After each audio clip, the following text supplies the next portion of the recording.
Rachel was a beautiful woman whose family was important and powerful, but she had no luck.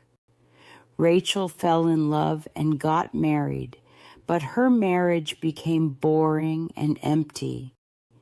She had 3 lovely children, a boy and 2 girls, but she didn't love them.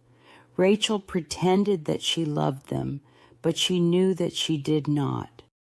Rachel's husband traveled to the city each day and worked in an office, but he was not very successful in his job and did not earn much money.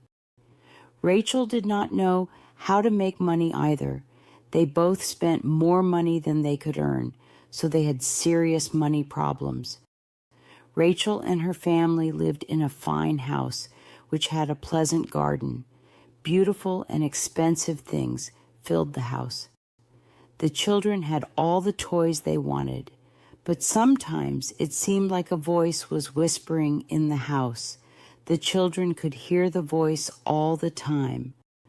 Nobody spoke about it, but the whisper was everywhere. There must be more money. There must be more money. Rachel's son was called Martin. "Mother, why don't we have our own car?" said Martin. "Because we're the poor members of the family," she said. "But why are we poor, Mother?" asked Martin. When Rachel replied, her voice was cold, hard, and angry. "Well, it's because your father had no luck," she said slowly.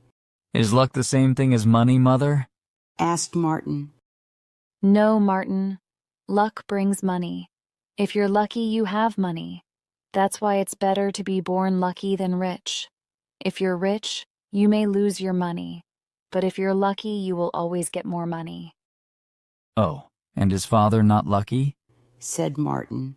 "He's very unlucky, I think," said his mother bitterly.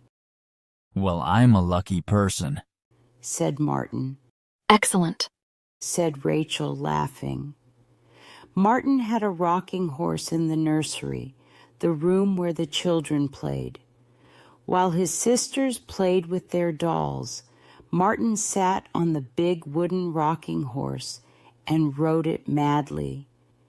Then he stood in front of it, staring into its face. Its red mouth was slightly open, and its big glass eyes were wide and bright.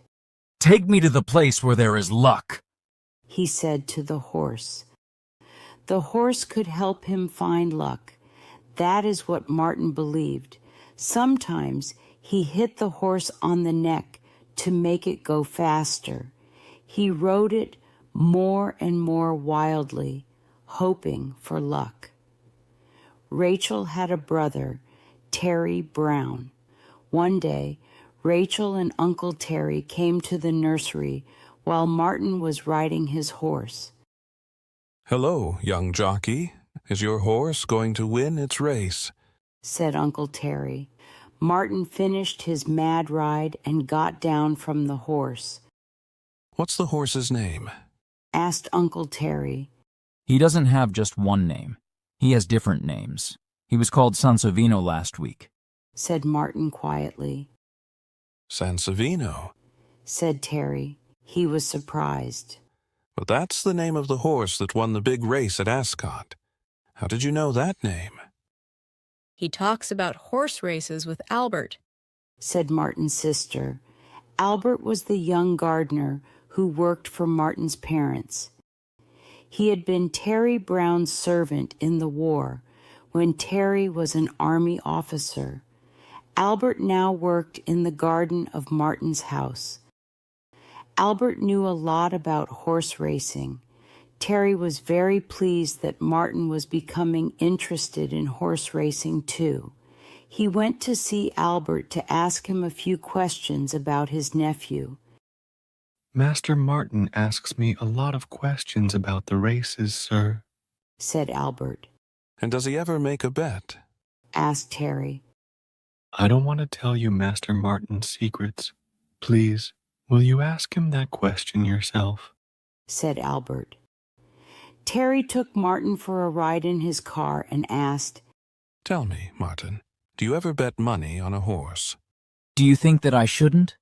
asked Martin. No, I hoped that you could give me a tip for the next big race at Lincoln. What's your advice? Which horse is going to win? Said his uncle. It's going to be Daffodil. Said Martin. Daffodil had not run in many races and had not been successful. No one expected Daffodil to win the race. Daffodil? Are you sure? What about Arizona? Asked Terry. I only know the winner. That's Daffodil. You won't give the information to anybody else, will you, Uncle? I promised Albert that I wouldn't tell anyone. Albert and I are partners. We share our information with each other. Said Martin. All right. I'll keep your tip about Daffodil a secret. How much money are you going to bet on Daffodil? Said Terry. 400 pounds. Said the boy in a serious voice. Terry was very surprised. 400 pounds was a huge amount of money. He laughed and asked, Where is your 400 pounds? Albert keeps it safely for me. The boy replied. And how much is Albert betting on Daffodil? Perhaps 150 pounds. Said Martin. Terry was silent.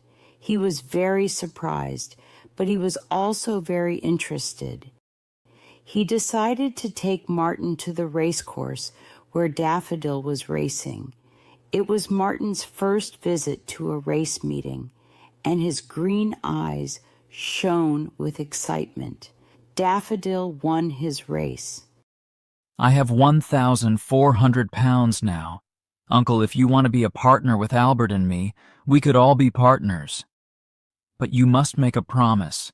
You must never give the information about the winning horses to anybody else. Said Martin. The next afternoon, Terry took Albert and Martin to a park, and they talked. If I'm sure about the winner, we're successful. But sometimes I'm not sure. Then we lose. Said Martin. But when are you sure? Asked Uncle Terry. Albert said slowly in a soft, quiet voice. It's Master Martin, sir. Perhaps heaven tells him. He was absolutely certain that Daffodil would win. But where's the money that Martin has won? Asked Uncle Terry. I keep it safely for him. Whenever Master Martin wants the money, he can have it. Said Albert. 1,400 pounds. Said Terry, shaking his head. He almost did not believe it. Yes. Said Albert. They drove home again. Terry asked to see Martin's 1,400 pounds, and Albert showed it to him.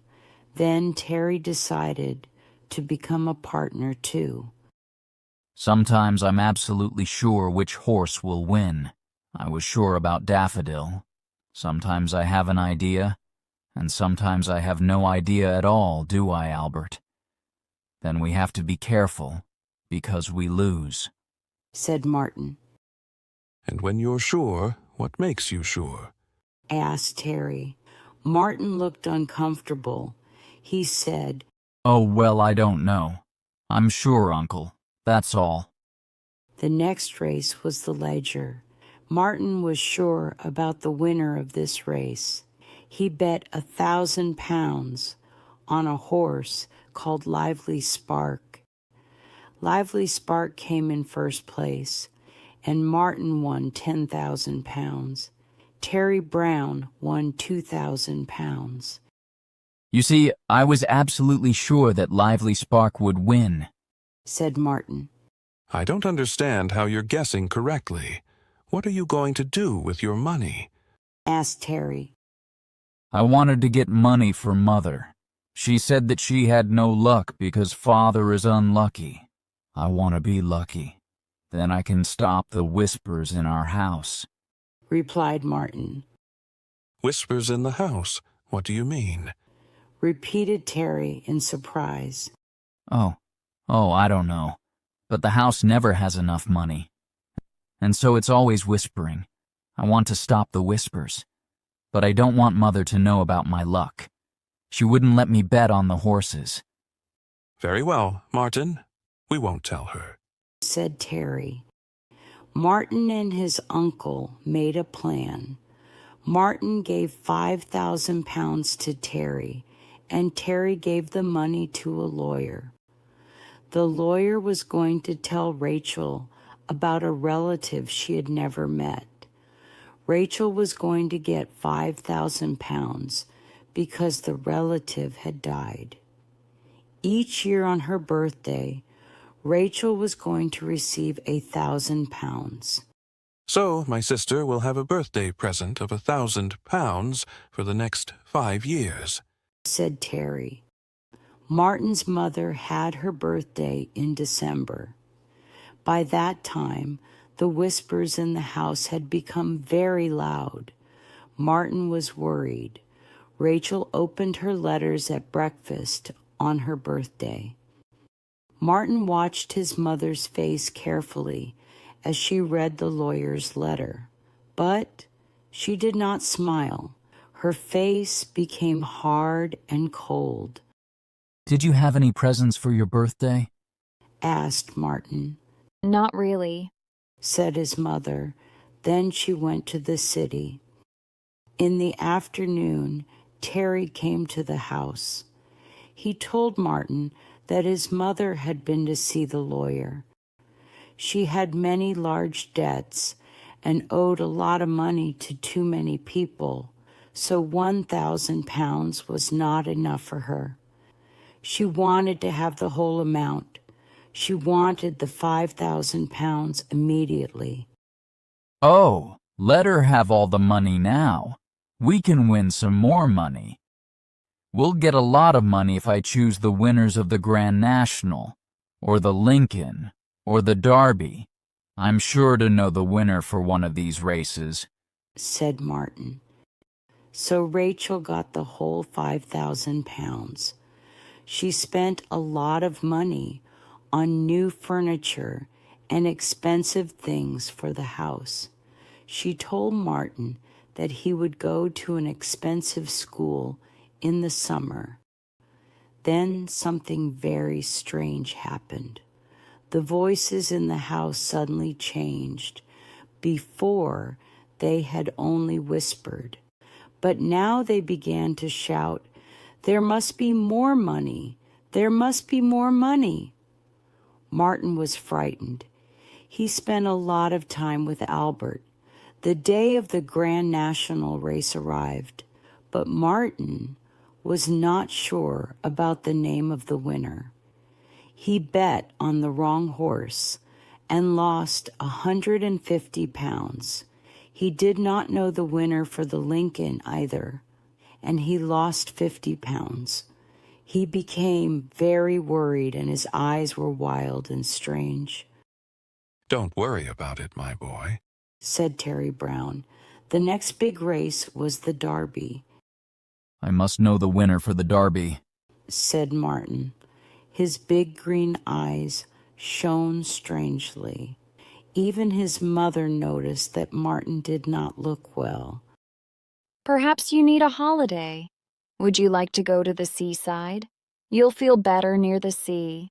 The sun and fresh air will help you, she said. Mother, I can't go away before the Derby, said Martin. You care too much about these horse races. It's not good for you, Rachel said. Please don't send me away until after the Derby. Don't send me away from this house, said Martin. Do you love this house so much? Asked Rachel in surprise. I didn't know that. Very well. You can stay here until after the Derby. There was a secret reason why Martin wanted to stay in the house. He had not told anyone about it, not even Uncle Terry or Albert. His secret was his wooden rocking horse, which did not have a name. He asked for the horse to be moved to his bedroom. But aren't you too big for a rocking horse? asked Rachel. Well, I can't have a real horse of my own, and the rocking horse is a good friend to me, Martin said. The time for the derby was getting near. Martin behaved more and more strangely. He became very thin, and his eyes were wild. His mother was worried about him. 2 nights before the derby, Martin's mother and father were at a big party. Suddenly, his mother felt worried about Martin. She telephoned the house and spoke to the children's governess. Is Master Martin all right? Asked Rachel, Oh, yes, he's fine. said the governess in surprise. Martin's parents got home at about 1 o'clock. The house was very quiet. Rachel went upstairs to her son's room.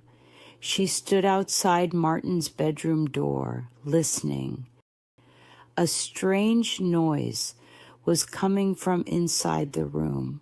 Rachel's heart almost stopped. What was that noise?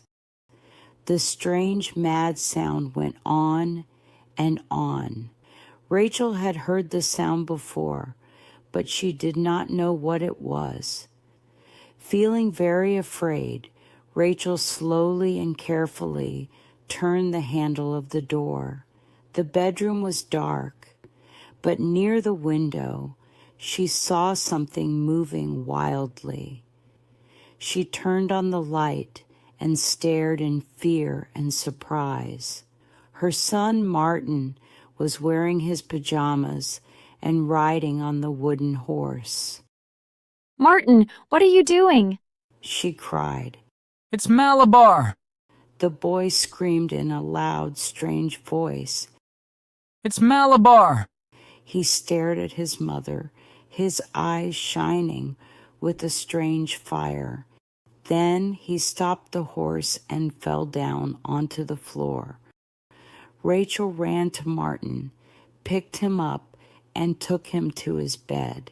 His body was hot and he was very weak. He talked all the time in a wild, mad way. Malabar! It's Malabar! Albert? Albert, I know. It's Malabar! He shouted. Who or what is Malabar? What does he mean? Rachel asked her brother later. Her heart felt as dead as a stone. It's the name of a racehorse. Malabar is running in the Derby, said Terry.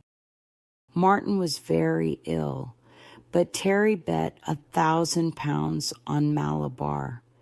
On the 3rd day of Martin's illness, his mother sat by his bed. Martin was not asleep, and he was not awake. His eyes stared ahead but saw nothing. They were like green stones. His mother's heart felt like a stone too. On the day of the derby, Albert came into the house in the evening. He wanted to see Martin. Martin's parents agreed, and Albert went into the boy's bedroom. Master Martin, Malabar came in first. It won. I did what you told me to do. I bet on Malabar. You now have 80,000 pounds. He said. Martin was very excited. He kept saying the same thing again and again. Malabar! Malabar! Do you think I'm lucky, Mother? I knew Malabar, didn't I? 80,000 pounds. That's lucky, isn't it, Mother? If I can ride my rocking horse, then I can be sure of the winner. Mother, did I ever tell you? I am lucky. No, you never told me, said his mother. Later in the night, Martin died. Terry Brown said to his sister, My God, you've got 80,000 pounds, but you've lost your son. Perhaps it's good that he's dead. Now Martin is at peace. He'll never have to ride a rocking horse again to find a winner.